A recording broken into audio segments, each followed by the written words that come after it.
भेड़ बकरी को क्या करता था? चराया, चरवाहा बन गया। हालेलुया। और कैन भूमि पर खेती करने वाला क्या बन गया? किसान। क्या बन गया? Hallelujah, hallelujah, hallelujah. और हाबिल ने जब अपनी भेड़ बकरियों की कई एक पलौटे बच्चे भेंट चढ़ाने के लिए ले आया और उनकी चर्बी भेंट चढ़ाई, तब यहोवा ने हाबिल और उसकी भेंट को ग्रहण तो किया, परंतु कैन की भेंट को ग्रहण ना किया। Hallelujah, hallelujah, hallelujah, hallelujah. परमेश्वर ने दसवांश का समय उसी समय बन गया जब वो दोनों बेटे पैदा हो गए। उसी समय हमें दसवांश देने के बारे में आदम ने अपने बेटे को सिखाया कि अगर जो तुम कुछ कमाते हो वो परमेश्वर को देना अनिवार्य है। जब दोनों भाइयों ने, जो हाबिल था वो भेड़ बकरी चरवाहा था, कैन जो था वो क्या करता था? वो किसान था। Hallelujah, hallelujah. लेकिन परमेश्वर ने हाबिल को तो उसकी भेंट को ग्रहण किया, लेकिन कैन की भेंट को ग्रहण नहीं किया। क्यों? Hallelujah, hallelujah. क्यों ग्रहण नहीं किया? परमेश्वर ने कैन की दसवांश को, कैन के दान को ग्रहण कर लिया, लेकिन हाबिल के दान को ग्रहण नहीं किया। क्या कारण? उस समय सिर्फ दो ही लोग थे पूरी दुनिया में, मान के चले चार, आदम, हवा, कैन और हाबिल। दोनों के बच्चे कैन और हाबिल, दोनों ने दसवांश दिया परमेश्वर के स्थान पे, लेकिन एक का परमेश्वर ने ग्रहण किया और एक का नहीं किया। जानते हैं? एक बार फिर से इसे पूरा पढ़िएगा अच्छे से, थोड़ा रुक के, आपको इसमें खुद पता चलेगा। वचन पढ़िएगा, पढ़िए। जब आदम अपनी पत्नी हवा के पास गया, तब उसने गर्भवती होकर कैन को जन्म दिया और कहा, मैंने यहोवा की सहायता से एक पुरुष पाया है। फिर वह उसके भाई हाबिल को भी जन्मे, और हाबिल तो भेड़ बकरियों का चरवाहा बन गया, परंतु कैन भूमि की खेती करने वाला किसान बन गया। कुछ दिनों के पश्चात कैन यहोवा के पास भूमि की उपज में से कुछ भेंट ले आया, और हाबिल भी अपनी भेड़ बकरियों के कई एक पलौठे बच्चे भेंट चढ़ाने ले आया और उनकी चर्बी भेंट चढ़ाई। तब यहोवा ने हाबिल और उसकी भेंट को तो ग्रहण किया, परंतु कैन और उसकी भेंट को उसके ग्रहण न किया। तब कैन अति क्रोधित हुआ और उसके मुंह पर उदासी छा गई। तब यहोवा ने कैन से कहा, तू क्यों क्रोधित हुआ और तेरे मुंह पर उदासी क्यों छा गई है? यह तू भला करे तो क्या तेरी भेंट ग्रहण ना की जाएगी?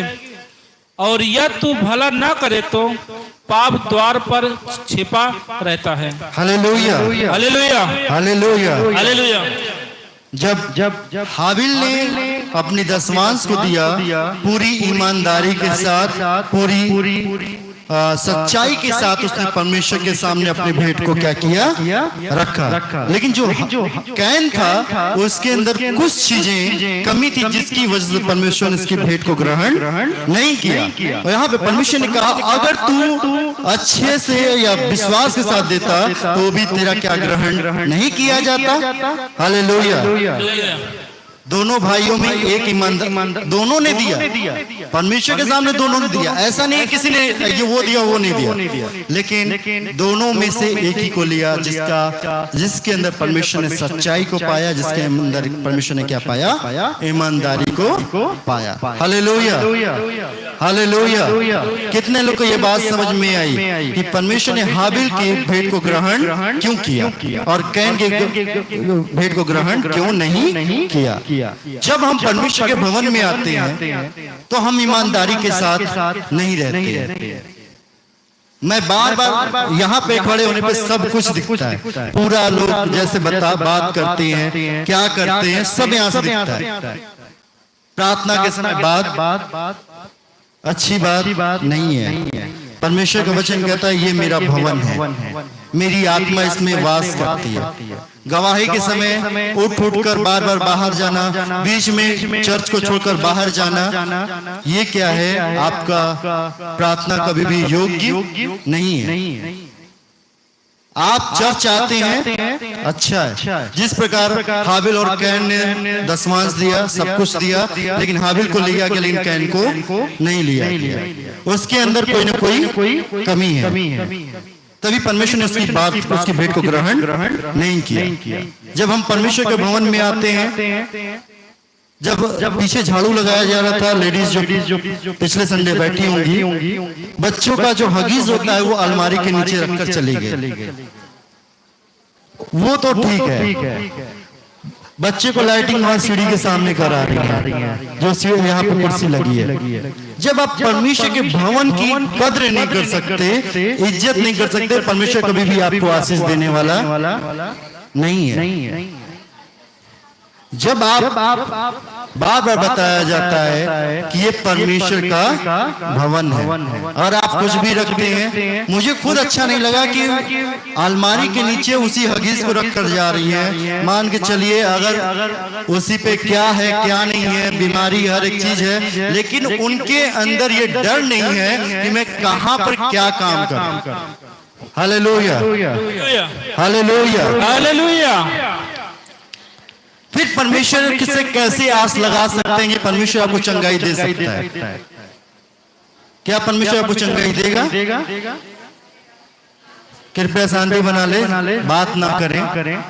Hallelujah, hallelujah, hallelujah, hallelujah. क्या परमेश्वर चंगाई दे सकता है? छुटकारा दे सकता है? जब हम परमेश्वर को, आप इस बात को याद रखिएगा, कैन और हाबिल एक ही माँ के बेटे थे, एक ही माँ के क्या थे? बेटे थे। लेकिन वहां पे परमेश्वर ने परख लिया दोनों, उनके मन को जांच लिया, उनके दिल को जांच लिया। दोनों ने अपने अपने दशमांश को लेकर आए। एक की दशमांश को ग्रहण किया, एक को नहीं किया। वो परमेश्वर क्या बताना चाहता है? सभी चर्च में आते हैं, सभी चर्च में प्रार्थना करते हैं, लेकिन किसी को चंगाई मिलेगी और किसी को नहीं मिलेगी। चाहे 50 साल से क्यों ना है, वो आपका चर्च का आना व्यर्थ है, किसी काम का नहीं है। परमेश्वर का वचन कहता है तुम मुझसे चोरी करके कुछ कर नहीं सकते। परमेश्वर का आपके धन से लगाव नहीं है, आपके दौलत से लगाव नहीं है, उसको सिर्फ आपके मन से, आपके तन से उससे लगाव है। Hallelujah, hallelujah. परमेश्वर ने कहा मैं 3 दिन में मंदिर बनाकर खड़ा कर दूंगा। फरीसियों ने कहा जिस मंदिर को बनने में 46 साल लगे, ये मनुष्य कहता है मैं 3 दिन में बनाकर क्या करूंगा? खड़ा कर दूंगा। वो 3 दिन कौन सा मंदिर था? वो इस शरीर के बारे में कह रहा था। परमेश्वर मारा गया, तीसरे दिन जी उठा। Hallelujah, hallelujah. उसका मंदिर कौन हो? आप। Hallelujah, hallelujah. वो कहता है मैं तेरे दिल के द्वार पर खड़ा होकर क्या करता हूँ? मैं खटखटाता हूँ। और जिसके अंदर परमेश्वर की आत्मा वास करती है, इतना पक्का है कि उसके जीवन में कभी भी तकलीफ नहीं आएगी।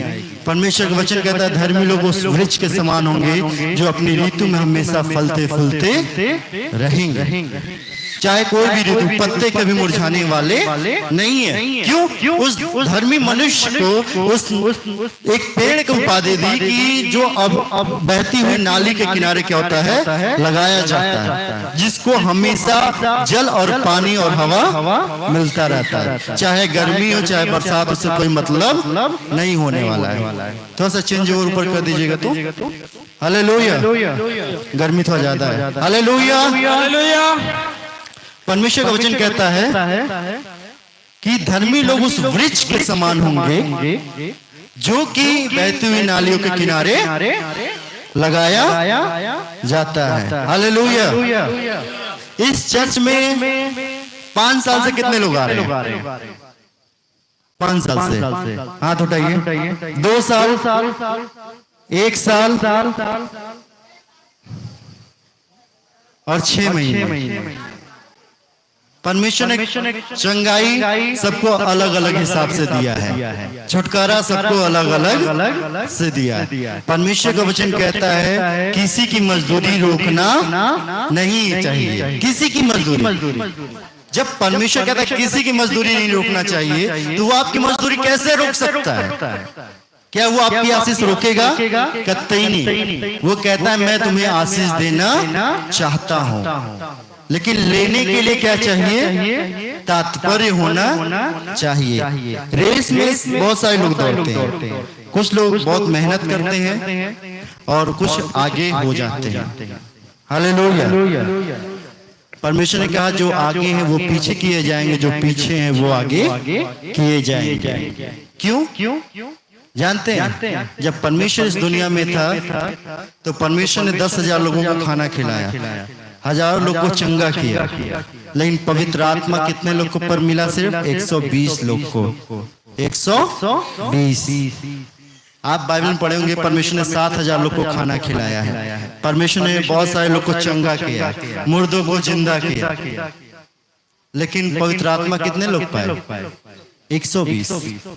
क्यों? हजारों लोग उसमें पवित्र आत्मा, 1000 लोग उसके पीछे थे, 10,000 लोग को खाना खिला रहा था, वचन सुना रहा था, तो कम से कम 5,000 लोग को भी तो पवित्र आत्मा उतरना चाहिए, लेकिन उनके ऊपर भी नहीं उतरा। सिर्फ 120 लोग ही पवित्र आत्मा से परिपूर्ण किए गए। हालेलुया। जब आप इस भवन में आते हैं तो आप सच्चे मन, सच्चे दिल और सच्चे तन से आइए। परमेश्वर का वचन कहता है मुझे वही व्यक्ति पसंद है जो अपना मन, अपना आत्मा मुझे देकर इस भवन में आता है। हम घर पे कितने घंटे प्रार्थना करते हैं? 1 घंटा प्रार्थना कितने लोग करते हैं? 1 घंटे, 2 घंटे, बहुत कम लोग हैं।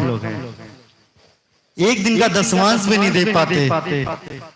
एक दिन का 24 घंटे का दसवांश होता है, 2.5 घंटा प्रार्थना होता है। 2.5 घंटा क्या होता है? प्रार्थना होता है। हालेलुया। जब आप 2.5 घंटे प्रार्थना करते हैं तो पूरे दिन का दसवांश आप परमेश्वर को देते हैं। हालेलुया। हालेलुया। परमेश्वर का वचन कहता है मुझे हर एक दसवांश की 24 घंटे में 2.5 घंटा परमेश्वर का है। 2.5 घंटा किसका है? परमेश्वर का। उसके बाद जितने घंटे बचते हैं वो आपके हैं। हालेलुया। हालेलुया। क्या 2.5 घंटा परमेश्वर को देते हैं? कोई बात नहीं। संडे को परमेश्वर के भवन में आए, वो भी ईमानदारी से 3 घंटे नहीं, यहाँ से छूटे और तुरंत, जैसे लगता है जैसे स्कूल की छुट्टी होती है तुरंत भागो। स्कूल में आए हैं कि परमेश्वर के भवन में आए हैं? परमेश्वर के भवन में आए हैं तो परमेश्वर का हर एक चीज को देखना अनिवार्य है। हालेलुया। हालेलुया। हालेलुया। परमेश्वर का वचन कहता है चंगाई उन्हीं को देता है जिसे पवित्र आत्मा चाहता है। परमेश्वर जब जाने वाला था तो उसने कहा तुम मुझे अब ना दिखो। चेलों ने कहा प्रभु आप चले जाएंगे तो हम लोग कैसे रहेंगे? परमेश्वर ने कहा पवित्र आत्मा तुम पर आएगा, सहायता, मैं एक सहायक तुम्हें दूंगा। क्या करूंगा? सहायक तुम्हें दूंगा जो 24 घंटे तुम्हारे साथ रहेगा। और चेलों के पास जब लेकिन बात वो भी कहा जब पवित्र आत्मा जब तुम पर आएगा, जिसे चाहेगा उसे वो वरदान देगा, जिसे चाहेगा उसे वो वरदान देगा।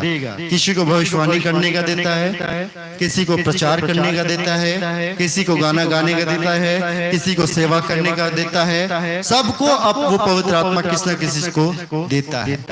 हालेलुया। हालेलुया। हालेलुया। हालेलुया।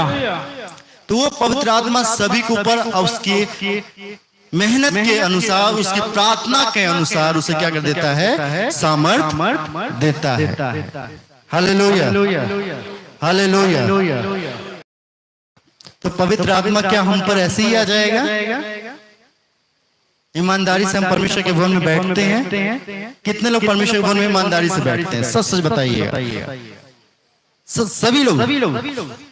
तो फिर आवाज कहां से आती है जब गवाही दिया जाता है? जब सभी लोग परमेश्वर के भवन में ईमानदारी से हैं तो फिर आवाज कहां से बातें आती हैं? तब आपस में बातें फिर कहां से होती हैं? जब आप ईमानदारी से हैं तो कहां से अगल बगल से आवाजें आती हैं? फिर परमेश्वर के भवन में रहने का मतलब है कि अगर सुई भी गिरे तो आपको पता चलना चाहिए। जब राजा के सामने जाते हैं तो प्रजा का कभी भी सर उठता नहीं है, सर झुका होता है। और राजा उसी सर को देखकर कहता है तुम्हें जो चाहिए वो चीज ले सकते हो। हालेलुया। जब हमारा सर ही यहाँ है, अकड़ में हम रहते हैं, तो क्या परमेश्वर में आशीर्वाद देगा? कतई नहीं। हमें प्रतिफल देने वाला नहीं है। हम अगर आते हैं 3 घंटे 4 घंटे, ये तो कम है। और भी चर्च के नियम बहुत अलग है। कोई 12-12 घंटे का होता है। वहां के लोग कैसे बैठते हैं? उनको तो और ज्यादा टेंशन। जैसा आपकी जिंदगी वैसे उनकी जिंदगी। लेकिन उनके भी चर्च में लोग बैठते हैं, शांति के साथ बैठते हैं।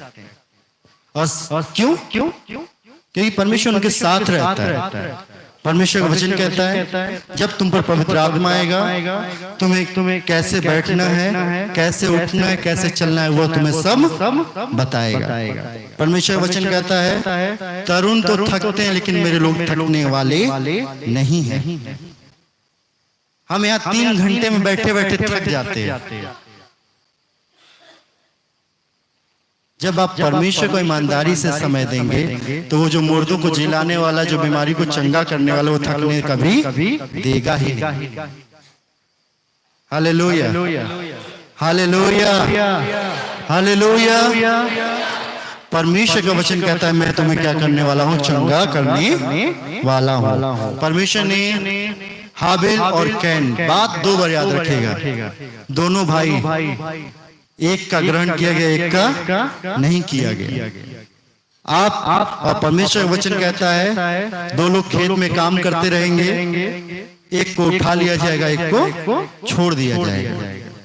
2 लोग चक्की पीसती रहेंगी, एक को उठा लिया जाएगा, एक को छोड़ दिया जाएगा।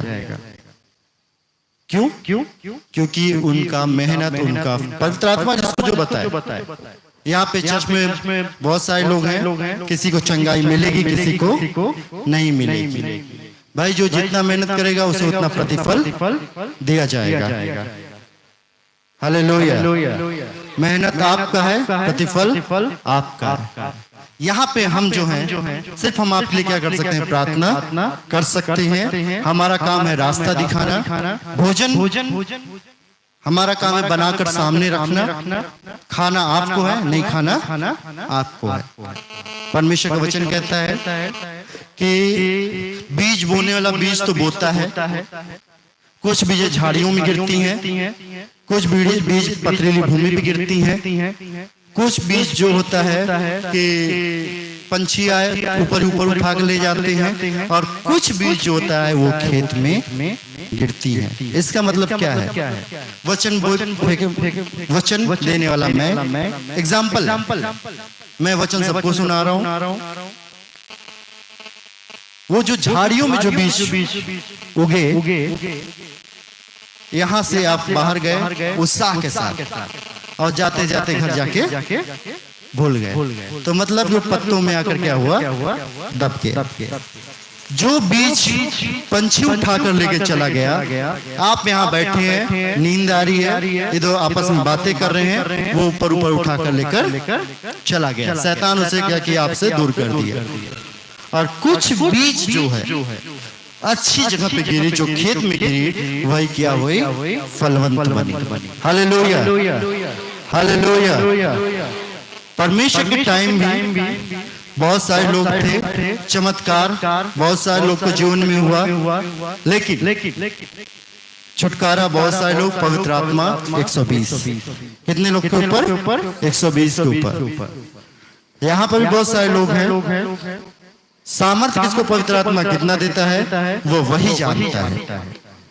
परमेश्वर क्या योजना बनाता है वो वही जानता है, लेकिन परमेश्वर का वचन कहता है मैं तुम्हें सब कुछ देना चाहता हूँ। मैं तुम्हें क्या देना चाहता हूँ? सब कुछ देना चाहता हूँ, सारी आशीषें मैं तुम्हें देना चाहता हूँ, लेकिन तुम उसके लेने के योग्य हो कि नहीं वो तुम्हारी मर्जी।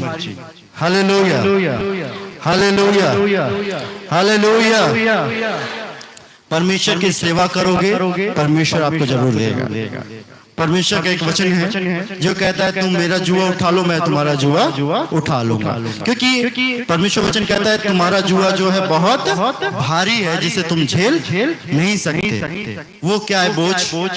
गरीबी का हो सकता है, बीमारी का हो सकता है, दुष्ट आत्माओं का हो सकता है, हर एक बोझ हो सकता है जो कि आपके ऊपर है। वो परमेश्वर कहता है वो मुझे दे दो, और मेरा जो जुआ है बहुत हल्का है। उस क्रूस को क्या करो? उस जुए को ले लो, बस उसका काम है सेवा करना। क्या करना? सेवा ही सबसे बड़ी शक्ति आपकी ठहरेगी। परमेश्वर की नजर उन्हीं के ऊपर होती है जो उसके योग्य होते हैं। Hallelujah, hallelujah. जैसे यहाँ पे अगर मैं किसी को जिम्मेदारी देता हूँ, एक समय कहूंगा भाई ये काम करना है, 2 बार कहूंगा ये बात काम करना है, तीसरी बार मैं कहने वाला नहीं हूँ। क्यों? क्योंकि मैं उस जानता हूँ काम करने के योग्य नहीं है। क्या वो काम करने के योग्य नहीं है? परमेश्वर का आत्मा भी यही जांचता है, यही क्या करता है? परखता है। परमेश्वर ने कहा एक बार तुम मुझे परख कर देखो यहोवा कैसा भला है। हालेलुया। और आपके जीवन में कोई चमत्कार नहीं है, कोई चीज नहीं, चाहे कितनी बड़ी बीमारी हो, एक बार परमेश्वर को परख कर देखिए, कितनी बड़ी बीमारी वो चली जाएगी, 100% है, लेकिन उसके लिए उतनी बड़ी मेहनत करनी जरूर। परमेश्वर के आगे कोई भी कुछ नहीं टिका, मृत्यु तक भी नहीं उसको कुछ कर पाए। तो ये तो शरीर है। परमेश्वर ने कहा मांगो तो क्या किया जाएगा? क्या किया जाएगा? तो हम जब मांगते हैं तो ईमानदारी के साथ, पूरा मन, पूरा विश्वास, पूरा हृदय। जब आप टूट जाते हैं तब परमेश्वर वहां पर आपको नजर आता है। कहते हैं प्रभु मेरा काम करो, नहीं होगा, करेंगे नहीं, करो नहीं होगा। जब आप टूट जाते हैं अब कोई बात नहीं, मेरा काम होगा कि नहीं होगा, उस समय परमेश्वर का आत्मा क्या करता है? काम को करता है, क्योंकि वो कहता है मैं तुम्हारे साथ। Hallelujah, hallelujah. चमत्कार के लिए जो लोग आते हैं और परमेश्वर को चमत्कार ही करना होता तो वो कलवरी क्रूस पर ही कर दिया होता जब वो चढ़ाया गया। यहाँ चमत्कार देखने के लिए आते हैं, चमत्कार के लिए आते हैं तो कोई मतलब नहीं है। परमेश्वर के लिए आते हैं तो आपको बहुत सारी आशीषें मिलती हैं। जब परमेश्वर को क्रूस पे चढ़ाया गया तो एक डाकू ने कहा अगर तू परमेश्वर का पुत्र है मुझे भी बचा और तू भी बच। Hallelujah, hallelujah. यही चमत्कार दिखाना होता तो परमेश्वर से बचाता और उस क्रूस पर से क्या होता? नीचे चला। लेकिन परमेश्वर ने चमत्कार नहीं दिखाया और वो दिखाना भी नहीं चाहा। हालेलुया। परमेश्वर ने सिर्फ विश्वास दिखाया। क्या दिखवाया? विश्वास। बार बार बाइबल में बहुत बार लिखी है विश्वास के द्वारा। किसके द्वारा? विश्वास के द्वारा। परमेश्वर को भूख लगी, अंजीर के पेड़ के सामने बैठे और उस समय उसमें कोई फल नहीं था। परमेश्वर ने कहा ये अंजीर का पेड़ सूख जाए। उस अंजीर के पेड़ की बेचारी की क्या गलती? उसका फल का भी फलने का समय नहीं।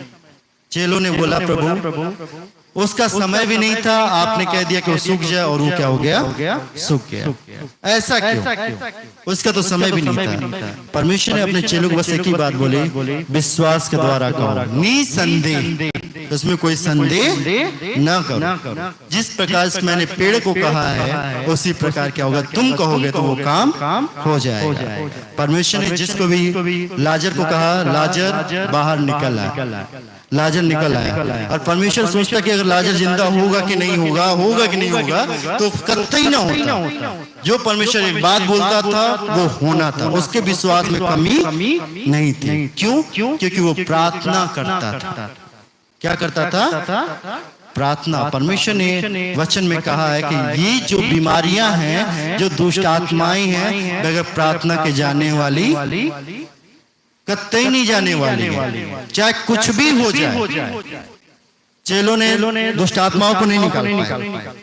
क्या हुआ? चेलों ने दुष्ट आत्माओं को नहीं निकाल पाए। लोगों ने कहा यीशु पिता जब आप नहीं थे, हमने चेलों को कहा कि दुष्ट आत्माओं को निकाल दो, दुआ कर दो हमें ताकि आराम हो जाए, लेकिन ये नहीं निकाल पाए।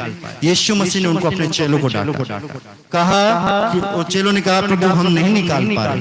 यीशु मसीह ने बस एक ही बात कही, ये जो है बगैर उपवास प्रार्थना और प्रार्थना के कभी बाहर निकलने वाली नहीं है। Hallelujah, hallelujah.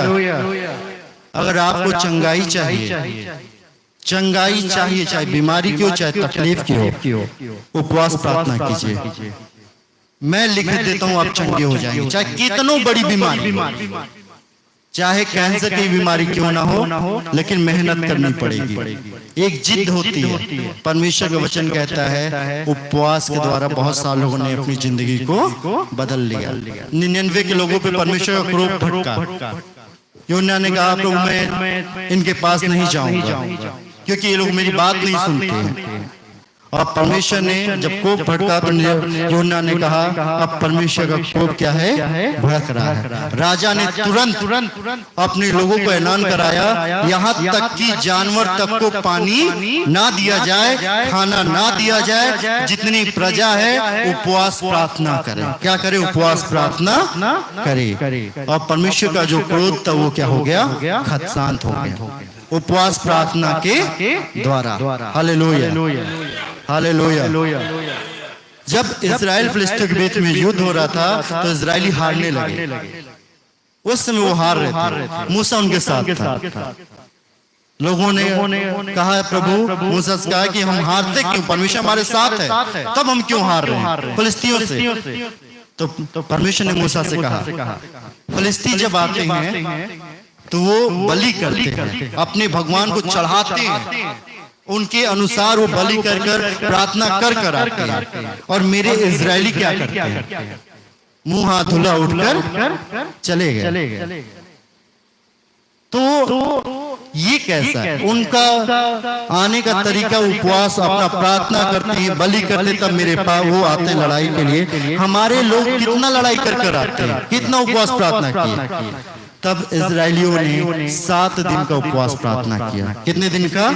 7 दिन का। और उसमें इजराइल ने फिलिस्तियों को क्या किया? हरा दिया। Hallelujah, hallelujah, hallelujah, hallelujah. चाहे कोई भी बीमारी क्यों ना हो, बाइबल में ऐसी कोई बीमारी नहीं है जिसको परमेश्वर ने ठीक नहीं किया। और सबसे बड़ी बीमारी मृत्यु की होती है। जो आदमी मर गया उसकी बीमारी वहीं खत्म हो गई। परमेश्वर ने उसे भी हरा दिया। लाजर मर चुका था, 4 दिन बाद हो गया। जानते हैं परमेश्वर को तुरंत सुसमाचार मिल गया कि वो लाजर मर चुका है। परमेश्वर ने 4 दिन जानबूझकर इंतजार किया। लेकिन जब परमेश्वर वहां पे गया, कहा लाजर बाहर निकला। लोगों ने कहा प्रभु अब उसके बॉडी से तो दुर्गंध आती है, वो कैसे उठेगा? परमेश्वर ने कहा लाजर बाहर निकला और लाजर निकल आया। Hallelujah, hallelujah, hallelujah, hallelujah. परमेश्वर का जो वचन है वो बहुत सामर्थी है। क्या है? बहुत सामर्थी है। हम अगर आपको ट्रेनिंग बार बार दें और बंदूक भी दे दें और आप सही से नहीं समझेंगे तो अपने आप को ही गोली मार लेंगे। चलाना होगा आगे, उसकी जो बॉडी होती है वो पीछे आती है। क्या होती है? पीछे निकलती है। जब सामने आप मारेंगे तो उसकी बॉडी पीछे आएगी और सीने में लगने का डर होता है। लेकिन क्या मतलब? जब आप सही से ट्रेनिंग ही नहीं ली, जब सही से आप परमेश्वर के भवन में आते हैं, परमेश्वर के वचन को नहीं सुनते हैं, परमेश्वर की बातों को ही नहीं सुनते हैं, तो क्या मतलब? शैतान तो जानता ही है, वो आपके मन को जानता है, वो आपके दिल को जानता है कि क्या जरूरत है, और उसी में आपको क्या करता है? वो फाड़ देता है, उसी में आपको बीमारी दे देता है, उसी में तकलीफ दे देता है। Hallelujah, hallelujah, hallelujah, hallelujah. परमेश्वर ने जब 12 चेलों को यहाँ भेजा, मार्थोमा जो अपने भारत में आया था, वही एक व्यक्ति था जिसने कहा, प्रभु मैं आपके हाथ में अपनी उंगली को डालकर चेक करना चाहता हूं।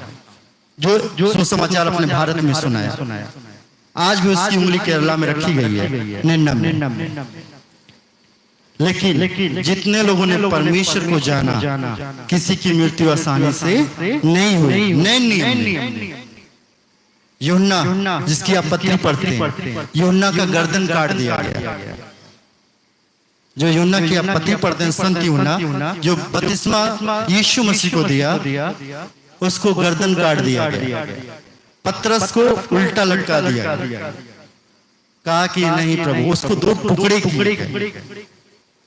हर एक चेलों की मृत्यु कोई आसानी से नहीं हुई। Hallelujah, hallelujah. पतरस को जब सीधा क्रूस पे लटकाएगा तो पतरस ने कहा, नहीं मुझे ऐसे नहीं मरना है, मैं परमेश्वर के योग्य नहीं हूं। मेरा सर नीचे किया जाए और पैर ऊपर किया जाए, मैं उसके चरणों में। और उसको दो टुकड़े किए गए। यूहन्ना का जब रानी को पता चला तो रानी को जलन होने लगी। तो उसने अपनी बेटी को कहा, एक काम करो, अपने पिता के सामने राजा ने भोज किया और अपनी बेटी को कहा, अपने पिता के सामने डांस करना। जब तुम्हारे पिता खुश होंगे तो कहेंगे कि तुम्हें क्या चाहिए। तो उस समय कहना, मुझे यूहन्ना का सर चाहिए। और राजा नहीं चाहता था कि यूहन्ना का सर कटे। उसने अपनी बेटी को बार बार समझाया, लेकिन उसकी बेटी ने कहा, नहीं पिताजी, आपने मुझसे वादा किया है, मुझे यूहन्ना का सर चाहिए। उसकी माता ने उसको चढ़ाया था। तब बाद में राजा ने कहा कि उसका सर लेकर आया जाए, जो कि परमेश्वर को बपतिस्मा देने वाला। क्यों? क्योंकि परमेश्वर का प्रेम ही ऐसा है कि लोगों का जीवन बदल देता है। क्या होता है? लोगों का जीवन बदल देता है। जितने लोगों ने परमेश्वर से प्रेम किया, नए नियम में 3 लोगों को परमेश्वर ने जिंदा उठा लिया। 3 लोगों को, जिसमें से एक एलिया भी है, जो कि जिंदा उठा लिया गया। नए नियम परमेश्वर ने बहुत सारे चमत्कार को किया, बहुत सारे लोगों को। परमेश्वर इस दुनिया में क्यों आया? क्योंकि लोग विश्वास नहीं करते, बार बार गलत करते थे। तब परमेश्वर को इस दुनिया में आना पड़ा। Hallelujah, hallelujah, hallelujah. अगर आपको चंगाई चाहिए, विश्वास कीजिए। बीमारी से छुटकारा चाहिए, विश्वास से प्रार्थना कीजिए। नहीं मिलता है, उपवास प्रार्थना कीजिए। क्यों नहीं मिलेगा? बनाने वाला कौन है? परमेश्वर। उससे बड़ा डॉक्टर इस दुनिया में कोई नहीं है। मेरी क्लिनिक में अगर लोग आते हैं, बस मैं की बात बोलता हूँ कि आप दुआ प्रार्थना करो। किससे? जो जानता हूँ परमेश्वर को। और जो नहीं जानता उसके सामने बीन बजाने से मतलब नहीं। जो जानता है, आप तेल, परमेश्वर का तेल और पानी लगाओ, उससे आप क्या हो जाएंगे? चंगे हो जाएंगे। Hallelujah, hallelujah, hallelujah, hallelujah. जब आप परमेश्वर पर विश्वास, परमेश्वर ने कहा जो रोगी हो, तेल और पानी उसको लगाए, वो क्या हो जाएगा? चंगा हो जाएगा। Hallelujah, hallelujah. चंगा हो जाएगा। आप ये तेल पानी लेकर जाते हैं, आप खुद लेकर आते हैं, लेकर आते हैं। आप जब बीमार पड़ने लगाते हैं, ठीक हो जाते हैं। यही तेल अपने घर से लेके आते हैं, यही तेल अपने पानी अपने घर से लेकर आते हैं। परमेश्वर ने कहा तेरे विश्वास में। वो पानी क्या है? एक जरिया है। क्या है? जरिया है। परमेश्वर को काम करना है, वो एक आत्मा है। क्या है? आत्मा। इस समय वो आत्मा है जो मुझे महसूस कर सकता है, वो महसूस करे। हवा लग रही है, आप महसूस कर रहे, लेकिन देख नहीं सकते। परमेश्वर ने कहा मुझे काम करने के लिए कोई न कोई जरिया चाहिए। जब तेल पानी को आप लगाते हैं, तो आप जब अपने शरीर पर लगाते हैं, तो वही आप परमेश्वर कहते हैं, उसी की आत्मा काम करती है। Hallelujah, hallelujah, hallelujah, hallelujah. आप परमेश्वर कहता है तुम मेहनत करो। अगर तुम्हारे खेत में 4 बाल आते हैं, मैं उसमें 50 बाल देने के लिए तैयार हूँ, लेकिन मेहनत करनी पड़ेगी। क्या करनी पड़ेगी? मेहनत करनी पड़ेगी। अब मेहनत ही ना कीजिए तो परमेश्वर थोड़ी ना देने वाला है। खेत खाली रख दीजिए तो क्या परमेश्वर देगा? नहीं देगा। लेकिन आप मेहनत करेंगे तो परमेश्वर जरूर देगा। Hallelujah, hallelujah, hallelujah, hallelujah. जितनों ने परमेश्वर को जाना, जितनों ने परमेश्वर को समझा, परमेश्वर ने उनकी जिंदगी को क्या किया है? बदल दिया। मेट्रोपॉलिटन के बारे में आपको बता चुका था और उनकी गवाही के बारे में बताया। सबसे गरीब आदमी, सबसे गरीब, जिसका था फादर वहां पे गए दुआ करने के लिए। बारिश होने लगी और खाने में पूरा क्या हुआ, बारिश कटोरा पूरा भर गया उनका। उनकी पत्नी ने कहा कि फादर मेरे पास यही एक छप्पर है। फादर ने कहा परमेश्वर बहुत आशीष देने जा रहा है। मुझे तो खुद नहीं पता था कि उनका 20 देश के राष्ट्रपति, नेता, हर एक चीज, यहाँ तक कि उनको सलामी भी दी गई। परमेश्वर ने उनको एक नीचे से उठाया। जो व्यक्ति नारियल तोड़ता था, आज 20 देशों में परमेश्वर का, अपने भारत में कम से कम 50,000 से ऊपर चर्च हैं, 1 लाख से ऊपर चर्च हैं। क्यों? परमेश्वर ने उनके जीवन को बदलने में समय लगता है। जब वो यूपी में आए थे 2013 में, परमेश्वर सुसमाचार करने के लिए लोगों ने उनको भगा दिया मार के। 13 साल की उम्र में, इसलिए उनका सपना था यहाँ आने का, बार बार सपना था। लेकिन परमेश्वर ने उनको इतना ऊंचा उठाया, हम लोग को नहीं पता था कि उनकी पहुंच कितनी है। हर एक राष्ट्रपति, यहाँ तक कि अपने नरेंद्र मोदी जी भी उनको बधाई, वो शोक पत्र लिखे कि मैं भी आना चाहता। तो देखिए, परमेश्वर जब उठाता है तो उठाता ही जाता है, लेकिन उसके लिए मेहनत। हाँ, जब आपको परमेश्वर उठाएगा तो बीच बीच में परीक्षाओं को जरूर डालेगा, इस बात की मैं गारंटी देता हूँ। क्योंकि बार बार वो आपको तरासेगा। एक बार तरासेगा, फिर उसके बाद फिर छीनी हथौड़ी चलाएगा, फिर छीनी हथौड़ी चलाएगा, और दे तो देगा, फिर बाद में परीक्षा लेगी। जिस प्रकार अय्यूब के जीवन में हुआ। अय्यूब के जीवन की कहानी कितने लोग जानते हैं अय्यूब के बारे में? अय्यूब परमेश्वर का सबसे जो था भय मानने वाला व्यक्ति था। और अय्यूब जो था, शैतान जो है अय्यूब के ऊपर नजर गड़ा कर कहा, जब परमेश्वर अपने स्वर्ग में था तो शैतान गया, कहा प्रभु, तो ईश्वर मसीह ने कहा तुम कहां से डोलते डालते आ रहे हो? कहा प्रभु मैं तो यहीं से आ रहा हूं भ्रमण करके। तो परमेश्वर ने एक बात कही, जानते क्या? परमेश्वर ने शैतान से कहा तुमने मेरे बेटे अय्यूब को देखा है? शैतान ने कहा प्रभु हम तो उसको देखे ही हैं, आप उसको धन दिए, संपत्ति दिए, दौलत दिए, तो क्यों नहीं आपकी महिमा करेगा?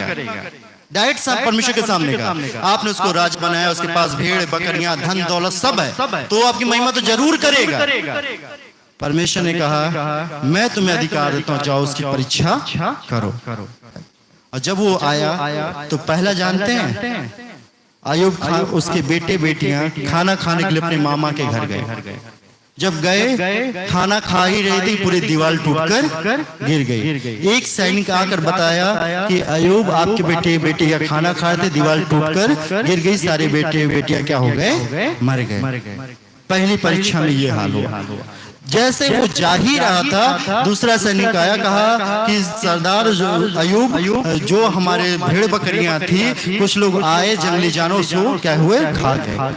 जैसे वो जा ही रहा था कि दूसरे लोग आए, कहे अय्यूब कि हमारा जो सामान आने वाला था, लोग क्या हुए? उसको लूट कर चले गए। हालेलुया। फिर शैतान परमेश्वर के पास गया। परमेश्वर ने कहा देखे मेरे अय्यूब चेले को, मेरे बेटे को देखा, वो अभी भी मेरी महिमा कर रहा है। तो शैतान ने कहा प्रभु अभी तो कुछ भी नहीं है, एक काम कीजिए, उसका शरीर मेरे हाथ में दे दीजिए। क्या कीजिए? उसका शरीर मेरे हाथ में दे दीजिए। परमेश्वर ने कहा